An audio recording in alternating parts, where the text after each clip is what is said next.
თვითმმართველობის არჩევნებამდე 2 კვირა რჩება. პარტია გახარია საქართველოსთვის გურჯაანში წინა საარჩევნო კამპანიას აქტიურად მართავს. მათ მაჟორიტარი დეპუტატობის კანდიდატები ქალაქ გურჯაანში, ჩალოუბანსა და ვაჩნაძიანში წარადგინეს. მანდატის მოსაპოვებლად ისინი მოსახლეობას ხვდებიან.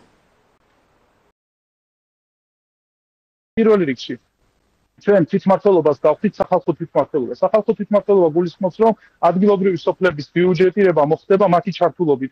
ისეთი ფორმალური ჩართულობით არა დღეს როგორც ოცნება აკეთებს, რომ გამოყავს მოსახლეობა და ეუბნება, რომ გამოდით ერთად დავგეგმოთ, მაგრამ მოსახლეობა როდესაც თავისას გამოხატავს, მე მას ეუბნებიან, რომ შენ გაჩუმდი, ეს არ უნდა ისაუბრო პირობითად. ანუ რეალური სახალხო ბიუჯეტირება უნდა ხდეს. საჯარო სამსახური, ანუ მერიები და მერიას დაქვემდებარებული დაწესებულებები პოლიტიკისგან უნდა გავანთავისუფლოთ და აპოლიტიკურები უნდა გავხადოთ და მათ უნდა მივცეთ შესაძლებლობა, რომ რეალურად მუნიციპალიტეტის განვითარებას იზრუნონ, რაც რეალურად აწევს მოსახლეობას, რაც რეალური პრობლემები აქვს მოსახლეობას, ამის აღმოსავლელად და არა პარტიული ინტერესების გავლენის ქვეშ იყვნენ და პარტიული ინტერესებს მოერგონ.